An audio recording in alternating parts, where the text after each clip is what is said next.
Graça e paz, meus amados irmãos, meus amigos, digníssimos colegas, que Deus venha nos encher da sua presença, da sua misericórdia e da sua graça, nesses momentos que vamos estar juntos, compartilhando um pouco daquilo que o Senhor quer falar aos nossos corações, com as nossas famílias. Eu sei que tem muita gente me assistindo nesse momento, porque a rede social vai para tudo que é canto do mundo, né?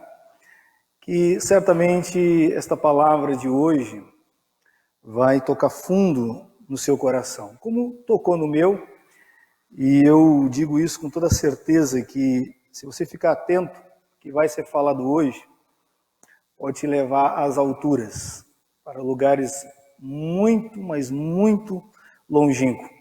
Mas o contrário também é verdade. Se você não levar a sério o que vai ser falado hoje, você pode estar no nível mais alto da vida e pode cair um tombo de repente. Então, essa palavra que o Senhor aqui tem para nós nessa noite. Mas antes disso, queridos, nós queremos dar alguns avisos, falar para os irmãos que é bem provável, é quase certo, que semana que vem nós teremos a nossa Santa Ceia, irmãos. Se ela não for acontecer na totalidade no tempo, é bem provável que os presbíteros vão se revezar, vão se reunir em alguma casa ou em várias casas, e eles vão então fazer essa Santa Ceia, alguns irmãos no templo e outros nas casas, né? Então, é bem provável que semana que vem nós teremos a nossa ceia do Senhor. E voltaremos então às nossas atividades. Vai ter o pronunciamento do nosso governador, ele deve falar alguma coisa nessa direção. Algumas cidades já voltaram às atividades normais, com algumas restrições, e acreditamos que Porto Alegre também vai passar, vai ter esse decreto, essa informação para todos nós. Então, meus amados irmãos, nós estamos aqui testando agora um novo método de gravação, tanto de som como de imagem, e a tendência nossa é queremos melhorar cada vez mais. Então, se ficar bom hoje, certamente semana que vem ficará melhor, e assim nós vamos fazer e buscar nos aperfeiçoar a cada dia. Eu quero convidar você que está me assistindo e os irmãos que estão aqui no templo. Os irmãos já perceberam que tem gente aqui no templo que não aguentava mais ficar em casa, irmãos. Alguns irmãos, eles estavam com tanta saudade que não aguentaram e vieram aqui. É um grupo pequeno, né? Nossa irmã Mauri, que vocês viram orando, né? Tem a nossa irmã Veridiana, que está aqui também, a sua filhinha. O Márcio, a Sheila e a equipe do Louvor, e a minha esposa e a Ana Cristina, que elas estão sempre presentes, querendo ou não, gostando ou não, elas se fazem presente, né? Esse é o fardo delas, é o jugo delas, a gente tem que estar sempre com o pastor aonde ele vai, né? E então esse é o nosso grupo aqui no templo. Eu vou pedir para um irmão pegar aqui o microfone, para não causar um acidente aqui, e ele acabar caindo aqui, queridos. Então vamos abrir as nossas Bíblias, meus amados, lá no Antigo Testamento, o livro do profeta Daniel. O livro do profeta Daniel, o capítulo 4, livro do profeta Daniel, capítulo 4.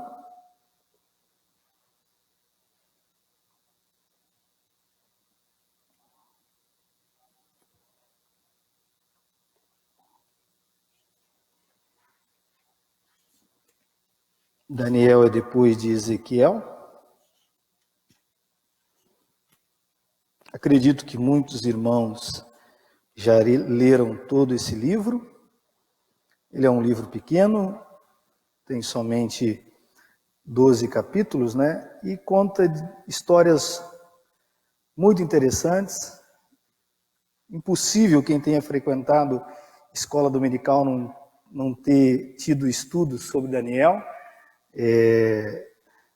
Lições muito dadas pelas professoras, principalmente da classe infantil, mas é um livro poderoso também para os adultos, né? Daniel capítulo 4, nós vamos ler os últimos versículos, irmãos, do capítulo, que começa lá no 34 até o 37. Eu vou ler na nova versão transformadora, irmão. É um pouquinho diferente eu acredito que vai aparecer um pouquinho diferente de algumas palavras, mas o sentido é o mesmo. Eu quero ler nessa passagem, nessa tradução, porque ela é uma tradução mais simples, para mim não ficar precisando explicar o que está dentro do texto, né? Ou explicar palavras mais rebuscadas. Então eu vou ler, os irmãos só acompanhem nas suas Bíblias. Diz assim a palavra do Senhor. Daniel 4, do 34 em diante, diz assim: Passado este tempo, eu, Nabucodonosor, olhei para o céu, minha sanidade voltou, louvei e adorei ao Altíssimo, e honrei aquele que vive para sempre. Seu domínio é para sempre, seu reino para todas as gerações. Comparados a ele, os habitantes da terra são como nada. Ele faz o que quer entre os anjos e entre os habitantes da terra. Ninguém pode detê-lo.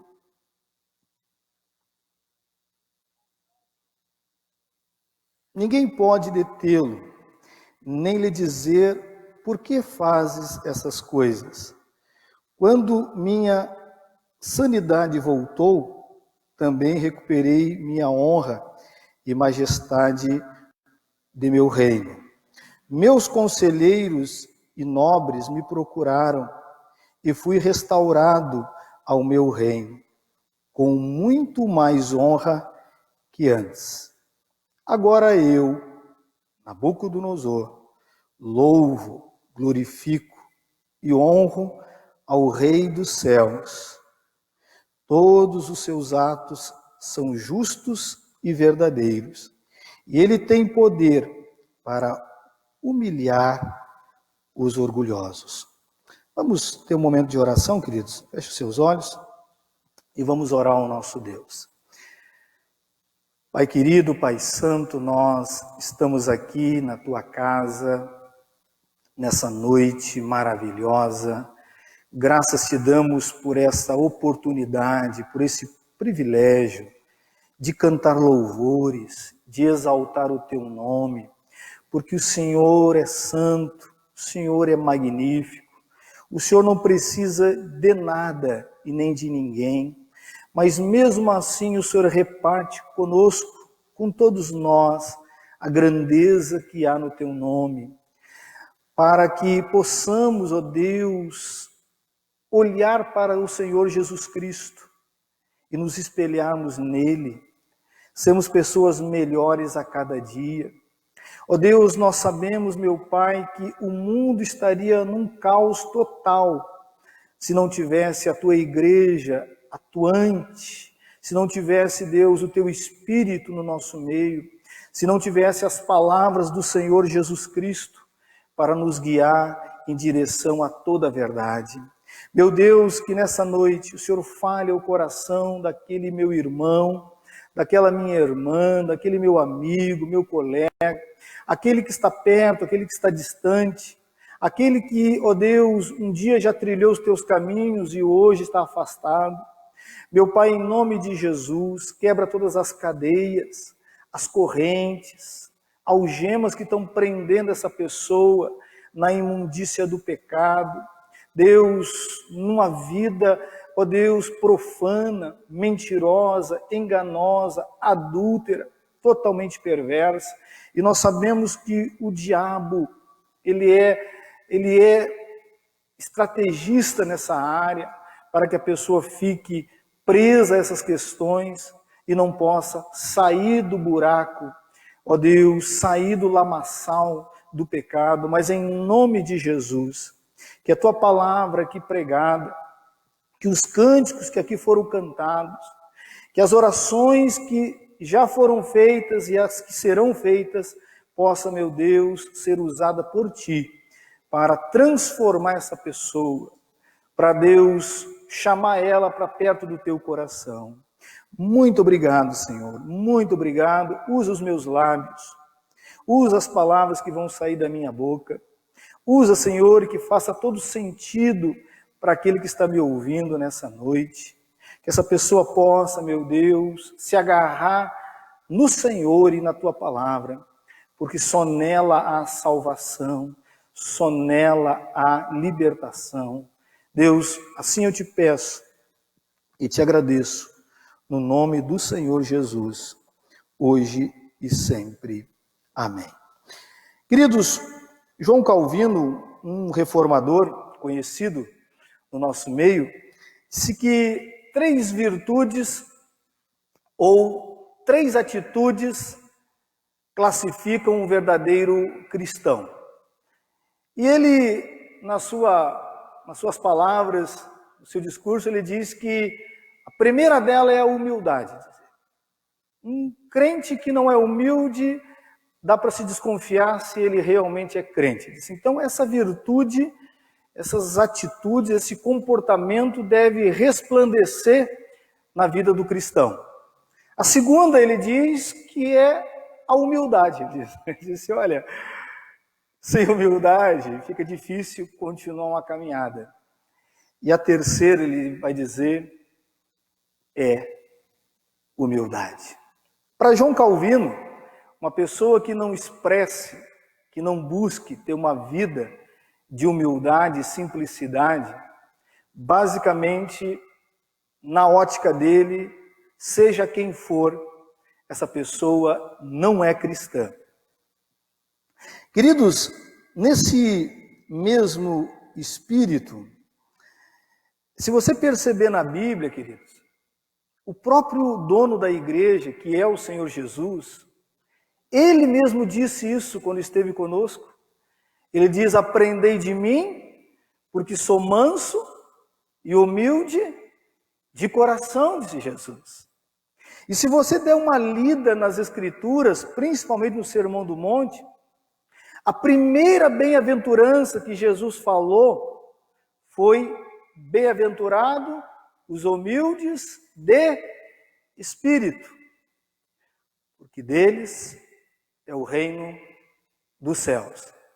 Então, meus queridos e meus amados irmãos, esse é o Espírito também de Cristo. Esse é o Espírito do Pai, e é óbvio que isso também reina a postura do Espírito Santo. Meus amados, eu me lembro de um fato, isso aconteceu na outra igreja que eu estava. Tinha um irmão, já é até falecido ele conta que ele trabalhava numa empresa, ele era contador na época, trabalhava na parte administrativa, e ele disse que ele tinha uma chefe, uma mulher que coordenava a equipe, era extremamente carrasca, assim. Aquela mulher, ela tinha o prazer de humilhar as pessoas, ela tinha o prazer de demonstrar a sua arrogância, e eu parece que me tornei para ela um saco de pancada. A pessoa que ela parece que enxergou em alguém que ali iria descontar toda a sua carga, né?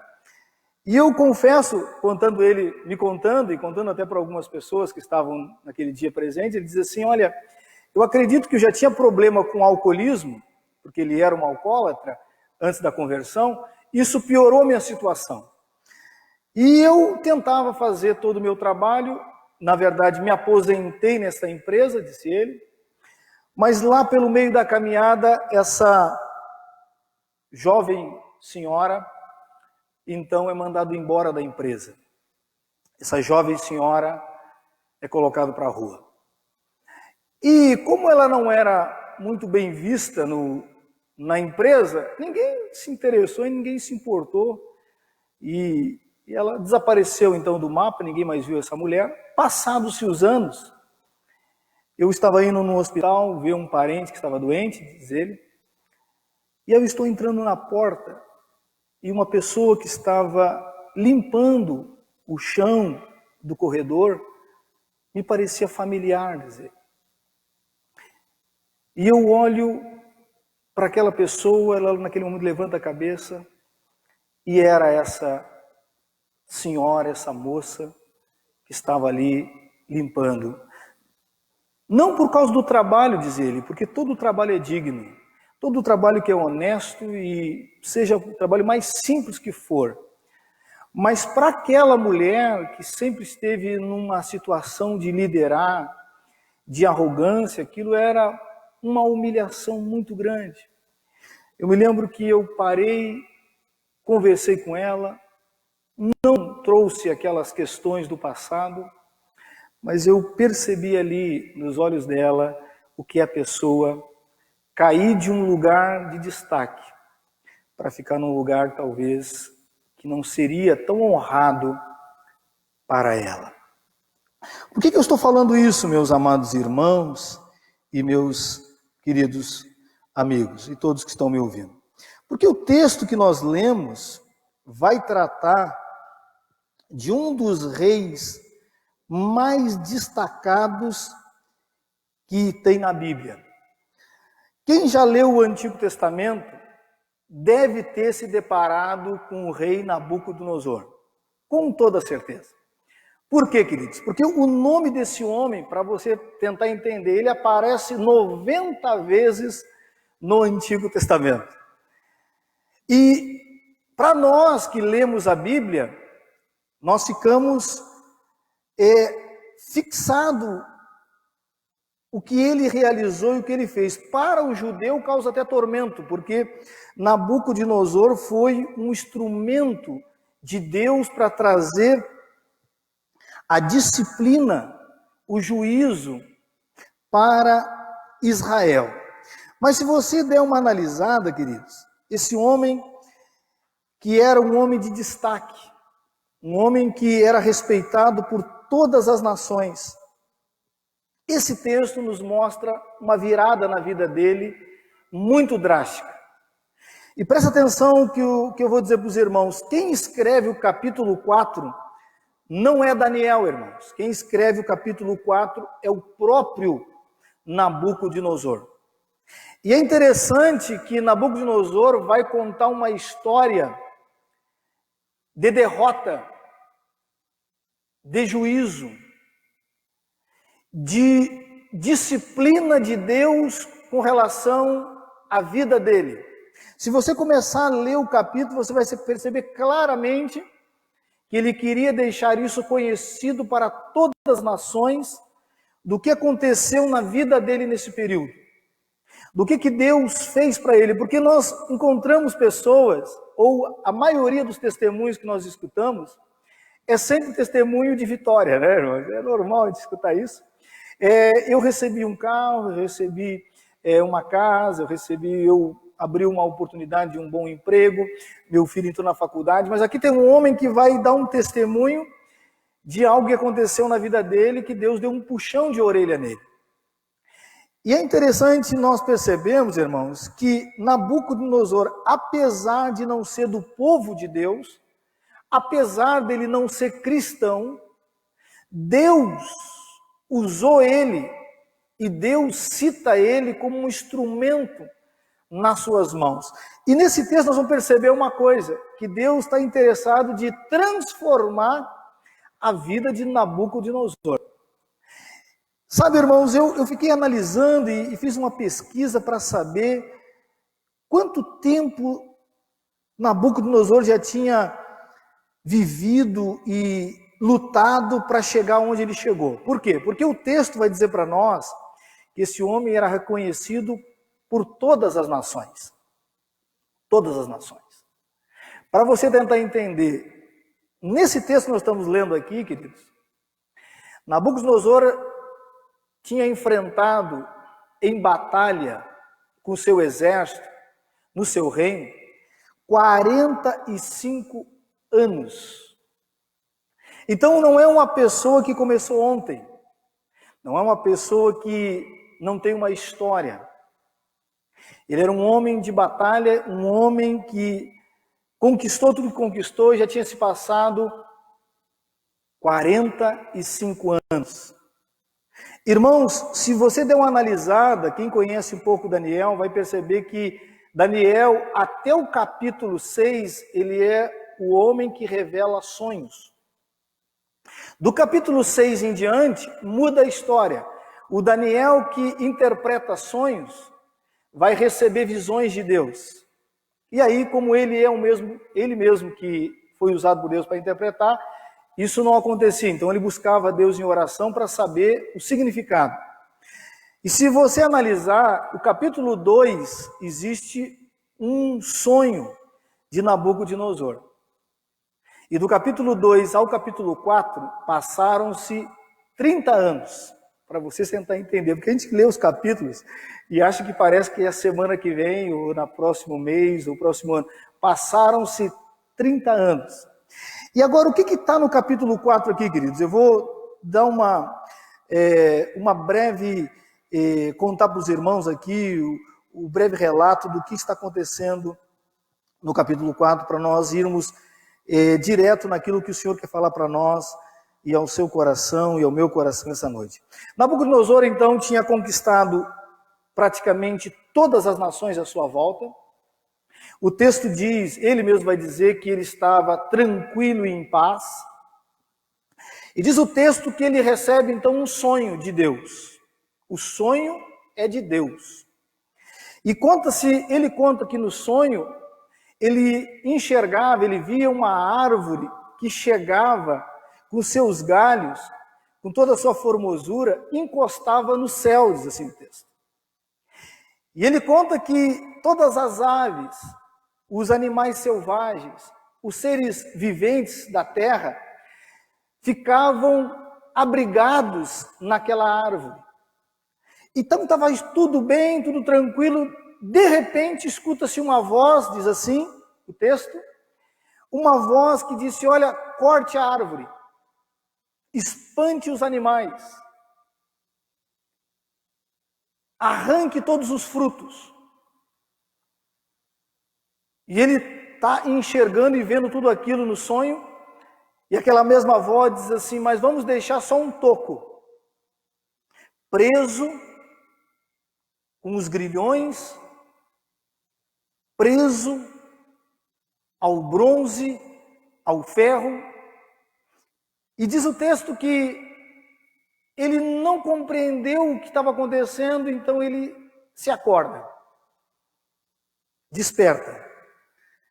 E aí ele chama então os seus magos, os seus encantadores, os astrólogos da época, os homens que faziam magia, e ele conta o sonho, diz que ninguém consegue revelar ou interpretar aquele sonho. Então ele tinha no seu reino Daniel, que já tinha interpretado alguns sonhos para ele. E ele então chama Daniel, porque o Daniel é um dos principais sábios do reino. E conta-se o texto, e assim fala, se você nunca leu, leia, é um texto que vale a pena ser lido, na verdade todo o livro de Daniel, e diz que então Daniel se apresenta ao rei. E o rei então conta o sonho para Daniel. Diz o texto que quando ele encerra ou termina o sonho de contar para Daniel, Daniel fica perturbado. Daniel fica estagnado. E ele percebe isso e disse, Daniel, não fique tranquilo, porque ele achava que Daniel não tinha recebido a interpretação do sonho. E Daniel, com muito pesar, porque Daniel presenciou aquele rei nas suas conquistas. E o texto vai nos mostrar claramente que Daniel tinha um sentimento afetivo, tinha um carinho por ele, até em dizer o que significava o sonho. E o sonho era juízo. O sonho era disciplina. Porque o texto vai dizer para nós que Daniel disse: rei, eu gostaria que esse sonho fosse para os teus inimigos. Mas não.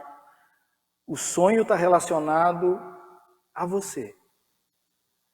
A árvore é você. E Deus está dizendo que a sua glória, ela encosta no céu. É óbvio que isso aqui é uma linguagem figurada, irmãos. O que Daniel está dizendo para ele, ou o que Deus está dizendo através de Daniel, é que você está conhecido em toda a atmosfera da terra. Você está famoso. Todos conhecem o nome Nabucodonosor. Todos conhecem. Só que, junto com a fama, irmãos, junto com as conquistas, a soberba, o orgulho, a altivez, a arrogância, vieram juntos. Vieram juntos. E Daniel diz para ele assim: olha, ó rei, eu vou dar um conselho para o Senhor. Eu vou dar um conselho para o Senhor. E o conselho de Daniel, para quem quiser ler, está lá no versículo 27, ele diz: olha, eu vou dar um conselho para o Senhor. Para que sua vida continue tranquila, o Senhor deve abandonar os pecados, ser misericordioso com os pobres, mudar a sua postura e ser justo nas suas ações, porque quem está falando no texto vai praticar e vai colocar isso como um fato, como um mandamento na sua vida. Eu estou lhe orientando porque eu conheço o Deus que falou com o Senhor. E, queridos, é interessante que aquela palavra de Daniel surgiu efeito. Se você der uma analisada no texto, diz que depois de 12 meses, depois de um ano que Daniel falou, o texto vai dizer para nós que Nabucodonosor está passeando no seu palácio e ele então retoma aquela postura antiga de arrogância. Ele diz: olha o que eu conquistei, olha a minha majestade, olha o que eu me tornei. E o texto diz que aquela voz que já tinha falado com ele veio do céu e disse: é hoje que você vai ser tratado como animal.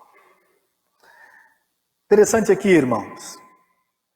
Só explicar para os irmãos, quando Deus disse para Nabucodonosor que a árvore seria cortada, o texto diz que ele começaria a viver como um animal. O texto diz que ele iria comer capim como boi. O texto diz que o cabelo dele iria crescer tanto que seria como as penas de uma águia. Diz o texto que as unhas dele iriam crescer tanto que parecia que eram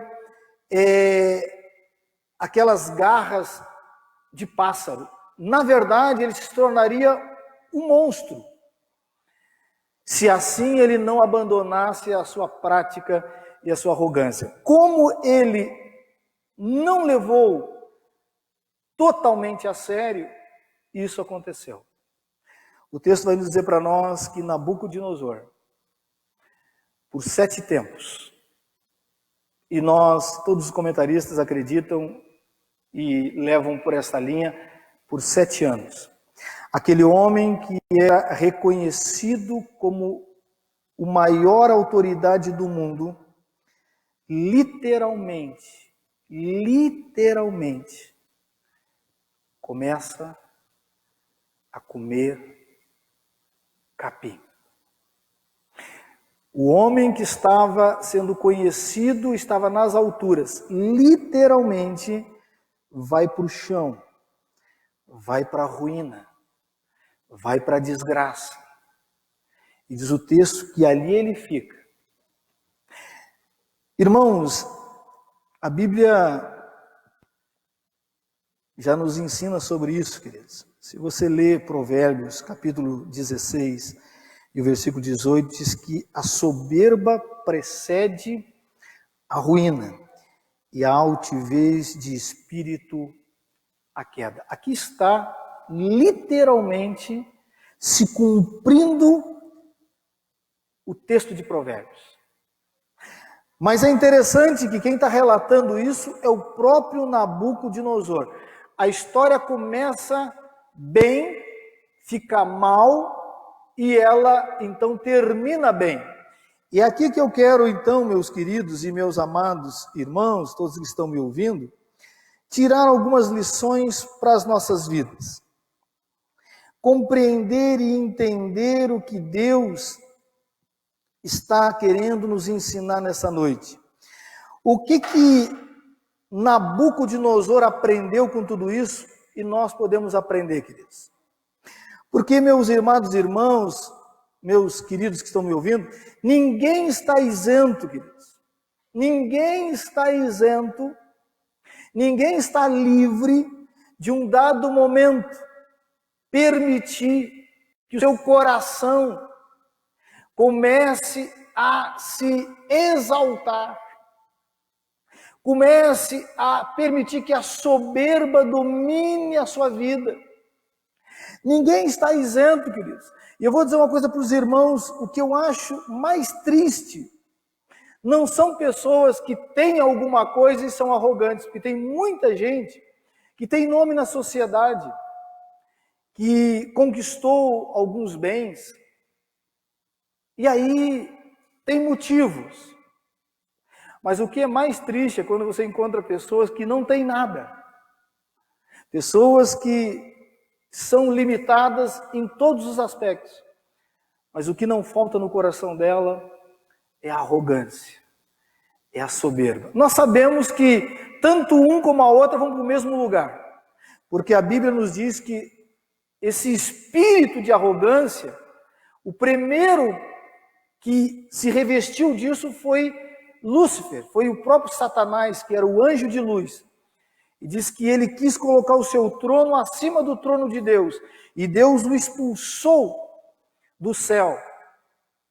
E diz que com essa mesma estratégia, ele tenta Eva, dizendo para Eva que ela pode ser igual a Deus, e Eva também cai.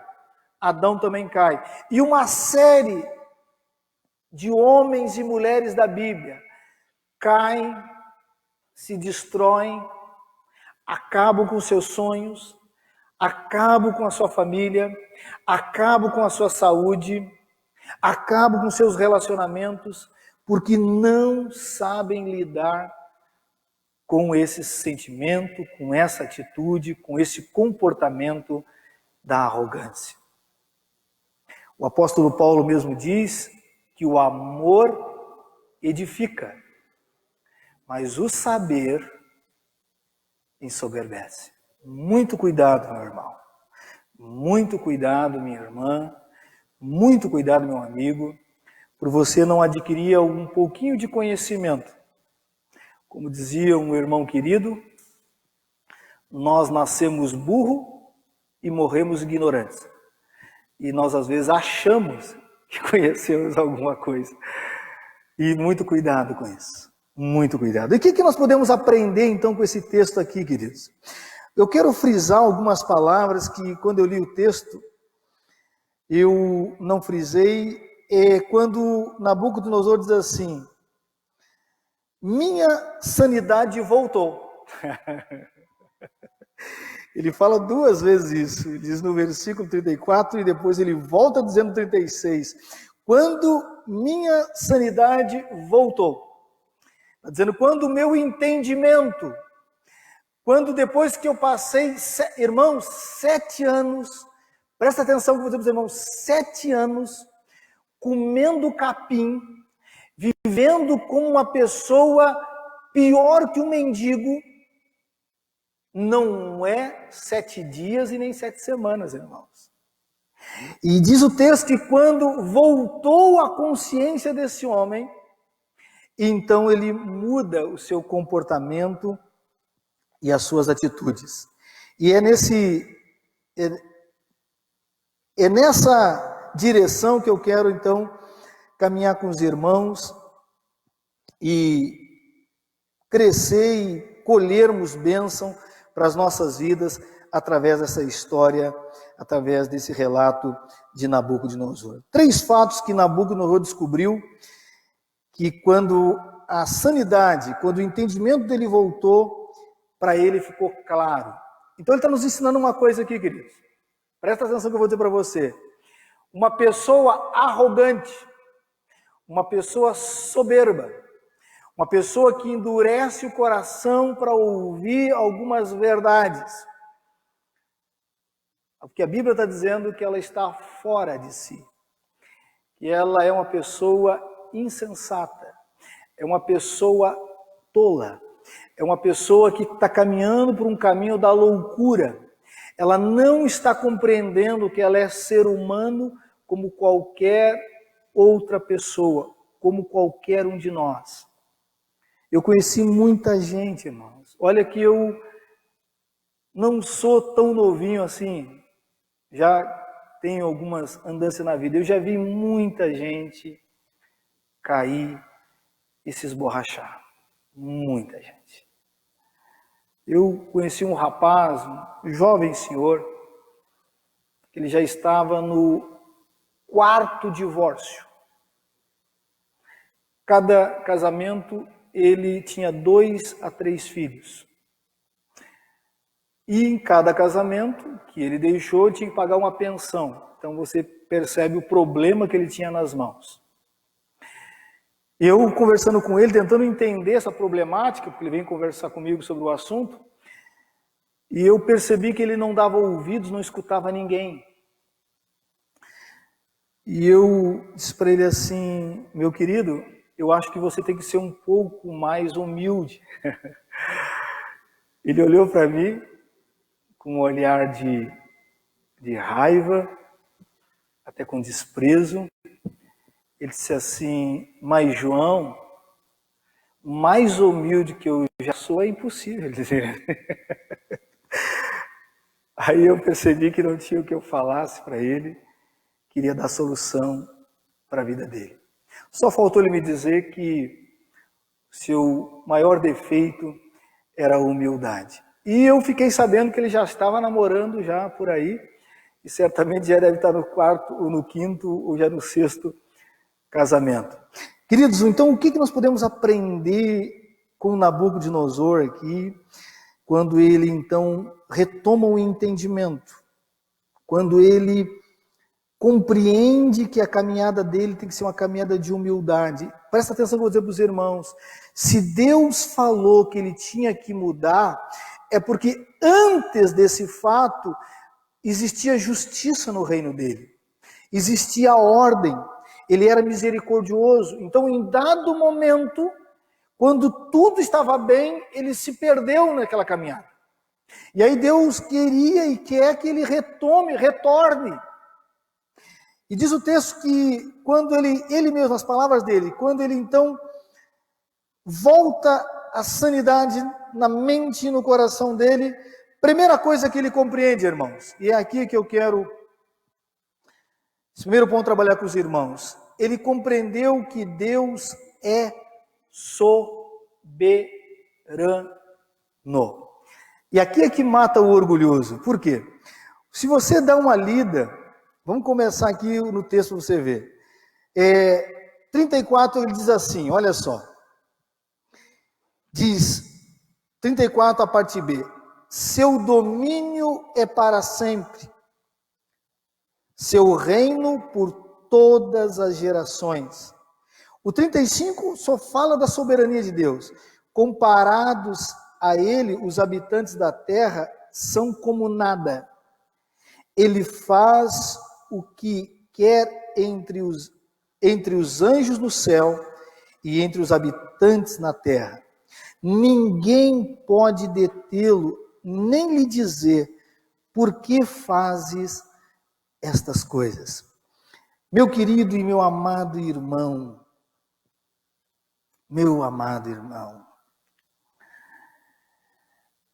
uma das coisas que nós queremos, e Nabucodonosor queria, era ter controle da sua vida. É achar que ele podia fazer alguma coisa ou ser alguém fora da soberania e do poder de Deus. Irmãos, todos nós reformados, e aqui todos que estão me ouvindo sabem o que eu estou falando, toda a nossa doutrina, toda ela, está sobre um pilar só. Um pilar.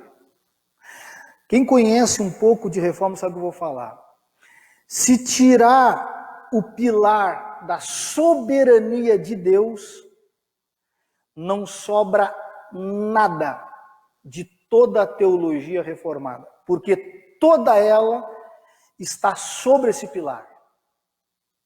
Sobre esse pilar. Por que nós cremos e doutrinariamente defendemos isso? Porque de Gênesis, Apocalipse, o que a Bíblia mais fala é do Deus Todo-Poderoso. É do Deus que faz, é do Deus que muda, é do Deus que dá autoridade. E o próprio sonho de Nabucodonosor dizia isso, que Deus exalta quem Ele quer e humilha quem Ele quer. Então, meus queridos e meus amados irmãos, muito cuidado, queridos, para você achar que alguma coisa está acontecendo fora ou da permissão, ou que você está pegando Deus desprevenido em alguma coisa. Nabucodonosor, quando ele voltou ao entendimento, ele compreendeu claramente isso, e ele transformou isso em decreto para todas as nações, que ninguém é como o Deus de Daniel, Todo-Poderoso. Ninguém consegue dar ordem para ele. Meus queridos, nós podemos trazer aqui à nossa memória as palavras do Senhor Jesus. Diz que Mateus 28 e 18 vai dizer que Jesus fala isso, né? Toda autoridade foi me dada, no céu e na terra. No céu e na terra. Por que nós, queridos, entregamos, ou melhor dizendo, toda a nossa vida fica aos pés do Senhor Jesus? Porque algumas pessoas ficam até meio constrangidas ou chateadas. Por que tanto nós falamos de Jesus? É que, na verdade, Nabucodonosor, nada mais e nada menos, estava e está falando do próprio Cristo. Nós cremos que quando falamos com o Pai, nós também estamos nos referindo ao Filho e ao Espírito Santo. E tanto o Pai, como o Filho, como o Espírito Santo, são soberanos, são a mesma pessoa. Então, meu querido, meu amado irmão, muito cuidado para você ou eu acharmos que eu estou vivendo uma situação que parece que Deus está fazendo vista grossa. Deus não está percebendo. Deus não está vendo. Deus é Senhor soberano sobre todas as coisas. Paulo diz isso, né? Todas as coisas cooperam para o bem daqueles que amam a Deus. A palavra que eu sempre digo para alguns irmãos que estão às vezes nesse desespero, desânimo, eu digo: você crê que você ama a Deus, que você realmente ama Ele de coração? A pessoa diz: eu creio, então pode ficar tranquilo. Deus é soberano para transformar toda essa desgraça em bênção na sua vida. Nabucodonosor entendeu isso, queridos. Nabucodonosor entendeu isso. Segunda coisa que ele entende, queridos, e o texto fala para nós muito claramente sobre isso, que quando a sanidade dele voltou, o entendimento dele voltou, ele compreendeu que Deus ele é misericordioso. Falar de um Deus soberano, irmãos, é fácil. Porque parece que eu estou falando de um Deus distante, um Deus que está sentado num trono, de um Deus que para chegar próximo dele, ou para perto dele é difícil. Mas Nabucodonosor entendeu que esse mesmo Deus que é soberano, ele também é um Deus misericordioso. É um Deus que não está interessado, irmãos, em destruir a vida de ninguém. E como é que ele fala isso no texto? Olha o que diz o texto. Se você analisar o versículo 36, diz assim: quando minha sanidade voltou, também recuperei minha honra e majestade de meu reino. Meus conselheiros e nobres me procuraram, e fui restaurado ao meu reino, com muito mais honra que antes. Irmãos, Nabucodonosor entendeu uma coisa que muitas das vezes nós não conseguimos entender. Deus não fica, irmãos, planejando a destruição de ninguém. Muito pelo contrário, a Bíblia diz que Deus não tem prazer nem no sofrimento do perverso. Deus só queria que Nabucodonosor entendesse, que ele descesse um pouquinho, que ele caísse na realidade. Deus não queria tirar nada dele. Muito pelo contrário, diz a Bíblia que Deus deu maior honra. Ele compreendeu que o afastamento, ou as pessoas que estavam em volta dele, era puramente graça e misericórdia de Deus. Porque quando Deus tirou a mão daquilo que ele tinha, os seus amigos, os seus nobres, as autoridades que tanto davam elogio para ele, desapareceram, sumiram. E aí o texto diz para nós que ele compreendeu que quando a mente dele entendeu que tudo é graça e misericórdia de Deus, Deus o devolveu.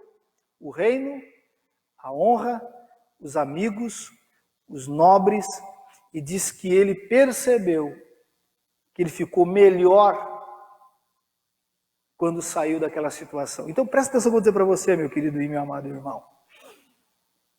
Muitas das vezes estamos passando por dissabores. Não é obra do diabo, não é circunstâncias da vida, é porque a arrogância está dominando o meu coração. O nosso irmão Magdiel leu o texto aqui sobre humildade. Diz que é para todos se comportarem humildemente, sejam jovens, sejam servos, sejam senhores, sejam idosos. Todos, porque o apóstolo Pedro diz que Deus resiste aos soberbos. Presta atenção, meus irmãos. Quem vive na arrogância, está sobre ele o espírito do diabo. Do diabo. E quem anda e busca caminhar em humildade, se aposta sobre ele, conduz a sua vida, o Espírito de Cristo. Nabucodonosor entendeu. Nabucodonosor entendeu. O próprio Senhor Jesus disse isso, né? Aquele que a si mesmo se exalta será humilhado. Mas quem a si mesmo se humilha será exaltado. Nabucodonosor entendeu e Deus o colocou no lugar de maior destaque e maior honra. Mas ele compreendeu isso. Ele entendeu isso. Que Deus é misericordioso. Que Deus é bondoso. Que Deus... Eu já relatei para os irmãos que eu já tive um trabalho no presídio, Eu me lembro que uma certa vez eu conheci um rapaz e depois de uma mensagem que eu tinha pregado, ele me abraçou chorando. Não esqueço o nome dele até hoje, o nome dele era Ronaldo. E ele me abraçou e disse: pastor, eu já tive viajando, eu já fui evangelista internacional. Ele me contou os países que ele tinha ido. Bem provável que em alguns lugares eu talvez nunca vou ir. E eu vim parar num presídio. Perdi minha família. Não tinha praticamente, ou os poucos que tinham estavam todo podre, que eram os dentes. Uma roupa esfarrapada. E ele disse assim: pastor, hoje eu entendi uma coisa. Que eu perguntava para Deus todo o tempo que eu estava aqui. E hoje na mensagem eu entendi, pastor. Eu não escutava mais ninguém. E o diabo usou isso para me colocar onde ele me colocou hoje. Ele me fez um pedido para chamar todas as pessoas, a esposa, filhos, até o seu pastor, que eles viessem lá no presídio, que ele queria pedir perdão para todos eles. Eu não sei o que aconteceu com a vida do Ronaldo, não sei se ele saiu da cadeia, se morreu na cadeia, porque tomei um outro rumo na vida, mas ele compreendeu uma coisa, que praticamente Nabucodonosor entendeu. Queridos, amados irmãos, Deus é misericordioso, mas não com os arrogantes, não com os soberbos. Diz que ele resiste. Diz o texto que ele conhece de longe e ele abate. Então o teu maior inimigo não é o diabo. O teu maior inimigo é Deus. É Deus. E eu quero encerrar. Terceiro ponto, terceiro fato que Nabucodonosor compreende, ele descobriu quando voltou o entendimento, que ele se tornou uma pessoa sânia nas suas atitudes, é que ele percebeu e entendeu que o único digno de glória, de honra e de exaltação é Deus. Ele encerra o último versículo, ele deixa claro sobre isso. Olha o que diz o último versículo. Agora eu, isso é pessoal, irmão. Isso é pessoal. Agora eu, Nabucodonosor, louvo, glorifico e honro o Rei dos céus. Todos os seus atos são justos e verdadeiros. E ele tem poder para humilhar os orgulhosos. Ele entendeu uma coisa que basicamente ou quase sempre nós nos perdemos, irmãos. Principalmente quem tem vida pública, né? Isso eu digo para quem é cristão, evangélico, aquele que é líder, aquele que está na direção de algum trabalho. Tudo que acontece tem que ser direcionado para uma pessoa só, para o Senhor Jesus. Porque no momento que eu começo a achar que eu mereço alguma coisa de glória, de louvor, de honra, eu praticamente estou me colocando como Deus na história. E Nabucodonosor teve que ficar comendo como um boi por 7 anos para entender isso. E meus irmãos, e tem gente que morre e não entende isso. Que o único digno de toda adoração. E aqui presta atenção que eu vou dizer para os irmãos, e por que Deus faz isso? Porque nós não sabemos lidar com isso, irmão. Ele sabe. Deus não se corrompe com adoração e elogio e glorificação. Um homem ou uma mulher recebe 3, 4 elogios, pronto. Já começa a pensar e a achar que é melhor do que o outro. Palavras que Deus deu a ele e a ela, condições que Deus deu a ele e a ela, e o nosso dever é transferir essa glória para Cristo. E nós, às vezes, tomamos posse disso. E o profeta Isaías diz que Deus não divide, não reparte sua glória com ninguém. Entenda você, queridos, como Nabucodonosor entendeu.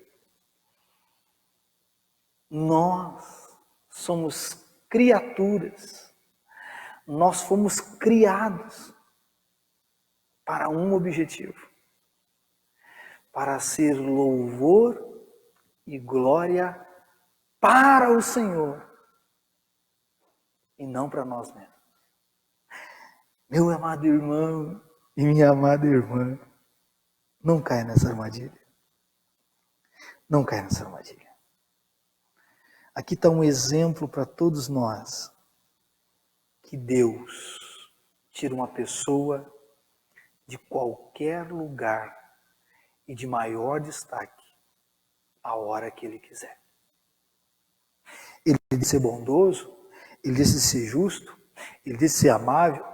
Não. O texto mostra claro para nós. O que Ele queria? É apenas o reconhecimento que Ele é soberano, que Ele é misericordioso e que Ele é digno de toda adoração. Irmão, nós estamos diante de um homem que se converteu. Irmão. Eu não consigo enxergar esse texto e ver Nabucodonosor como um cara perdido. Eu não consigo enxergar nesse texto. Eu consigo ver um homem rendido aos pés do Senhor. Rendido aos pés do Senhor. Porque foi ele que escreveu isso, transforma isso num decreto e espalha isso para todas as nações, falando da sua ruína e do levantamento de Deus na sua vida. E eu encontro aqui um homem transformado, irmão. Um homem transformado. Um homem mudado. Agora, meu querido irmão e minha querida irmã, tenha uma mente sadia. Abra o seu entendimento. O caminho da soberba é ruína. O caminho da arrogância é desgraça. O caminho de que nós às vezes escolhemos de querer receber honra. O provérbio diz que um homem e uma mulher são provados pelo elogio e pelo louvor que recebe. Tome cuidado, irmão. Tome muito cuidado com os elogios. E eu quero encerrar com essa palavra. Diz que um colega pastor, diz que um dia estava em casa, já era tarde da noite, e recebe um telefonema. Era um pregador de congresso, um homem mais de destaque, famoso. Diz que ele recebe um telefonema e uma pessoa começou a falar com ele, dizer assim: olha, não existe homem como o Senhor. Quando o Senhor abre a boca, parece que o ambiente se estremece. Quando o Senhor fala, eu chego a me arrepiar. E essa pessoa começou a dar elogios. Aí chegou uma hora que ele disse que ele tomou consciência do que estava acontecendo e disse: para um pouquinho. É voz, cala-te, isso é voz do diabo, disse ele. Isso é voz do diabo, disse ele. Isso não é voz de Deus. Que conversa é essa? Que é a minha voz, Ele disse: me desculpe, minha senhora, a senhora está equivocada. A glória e a honra que tem que receber é Deus. E eu sei quem eu sou e de onde saí. Se a senhora me conhecesse antes de eu estar aqui, é bem provável que a senhora nem pararia para me dar ouvidos. Eu sei de onde o Cristo me tirou e o que Ele fez na minha vida. Meu amado irmão, minha amada irmã, meu caríssimo amigo e colega, toma cuidado. Toma cuidado. Esse é um alerta para todos nós. Esse é um alerta para mim. Esse é um alerta para você. Deus não quer destruir a sua vida, nem a sua carreira, nem a sua família, nem a sua história, nem seus sonhos. Deus apenas quer que nós venhamos entender, humildemente, que tudo está nas suas mãos. Tudo está nas suas mãos. O querer e o realizar é segundo a sua vontade. Não adianta, você pode ter um título, você pode ter um diploma, você pode ter cursos e mais cursos. Você pode falar em, 10, 15, 20 idiomas. Se tu não tiver a aprovação e a bênção de Deus, terminará tudo em ruína, em frustração. Porque nós temos que entender, nós temos que compreender, nós temos que ter consciência e entendimento que nas mãos dele está todas as coisas. E ele quer sim, tanto eu como você, demonstrar sua graça e misericórdia, seu amor e a sua bondade. Não para os soberbos, mas para os humildes. Tiago mesmo disse isso, né? Que ele resiste ao soberbo, mas dá maior graça aos humildes. Então eu quero, nesse momento, convidar os nossos irmãos do louvor para cantar essa última canção. E logo depois nós vamos orar, queridos. Nós estamos num campo perigoso, amados. Perigoso para mim, perigoso para você. Que nós possamos sair daqui, terminar essa reunião, saímos desse ambiente espiritual entendendo que se eu quero crescer, eu tenho que diminuir diante de Deus. João Batista foi um dos homens, ou o mais reconhecido e honrado pelo Senhor Jesus. Mas ele, quando viu Jesus, disse: convém que ele cresça e eu diminua. Então, João Batista recebeu o maior elogio que um homem poderia ter recebido. Jesus disse: dos nascidos de mulher, ninguém é maior do que João Batista, que tinha um espírito de tamanha humildade.